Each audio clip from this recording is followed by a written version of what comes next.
Creating the perfect trade is difficult. Creating the perfect trade that works for both teams and is actually realistic is even more difficult. The Milwaukee Brewers have a need to add players to second base in the rotation, while subtracting a player from their crowded outfield situation. The Kansas City Royals have been trade partners with the Brewers in the past, including deals that gave Milwaukee Zack Greinke and Will Smith while sending Lorenzo Cain, Alcides Escobar, and Nori Aoki to Kansas City. These trades have been beneficial for both clubs in the past, so why not partner up once again? The Kansas City Royals will have needs at center field and shortstop, as it appears both Cain and Escobar will leave in free agency. In the event that they sign elsewhere, Royals GM Dayton Moore will be looking for replacements. That's where Brewers GM David Stearns comes in and gives Moore a call. What would the deal look like? This trade serves multiple purposes for the Milwaukee Brewers. First, it helps clear up the outfield picture by removing Keon Broxton. Second, it solves the second base situation with Merrifield taking over after having an incredible season in 2017. Third, it gives Craig Counsell a lefty option for his rotation next year. Who are the Brewers getting in this deal? Whit Merrifield hit .288, .324, .460 with 19 homers, 78 RBIs, and 34 stolen bases out of the leadoff spot for Kansas City. Not only would he solidify second base, but he would be an ideal leadoff hitter in this lineup that struggled to find consistency at that spot in 2017. Eric Skoglund pitched to a 4.07 ERA in 20 starts this season between AA and AAA. Skoglund is the Royals' fifth best prospect and their top pitching prospect. As a lefty starter, his future is projected as a number 4 starter and has a high floor, so his chances of success are quite good. His fastball now sits in the 9,195 range and would be a much-needed hard thrower in the rotation with Nelson out for a while. Plus, throwing with his left arm helps balance the rotation. Eric Stout pitched to a 2.99 ERA in 45 relief appearances for Kansas City's AAA affiliate. In those 45 appearances, opponents only hit .227 against him.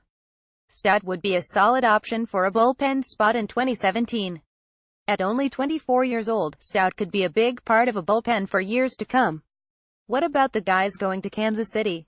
Keon Broxton will give the Kansas City Royals something they didn't have in center field when Lorenzo Cain was there. That would be a 2020 season. Lorenzo Cain was fast and could hit for average, but he never had the kind of power Broxton has. The most homers Cain had in a season was 16. Broxton hit 20 this year, and with regular playing time in Kansas City he can hit many more. Royals hitting coach Dale Swaim will be able to work with Broxton and help him find consistency. Jonathan Villar had a down season in 2017, there's no denying it. But there's also no denying that he had a remarkable 2016. Participating in the World Baseball Classic this spring most likely threw off Villar, as he didn't get regular at-bats in the WBC that he would have gotten in spring training. There's still plenty of potential in Villar, and perhaps a change of scenery will do him some good. Nate Orf had an incredible season in AAA in 2017, hitting .320, .397, .507 with 9 homers, 11 triples, and 32 doubles. Overall, a pretty good season for Orf. The problem is, he won't have a spot in Milwaukee's crowded middle infield. But there is plenty of room in Kansas City for middle infielders.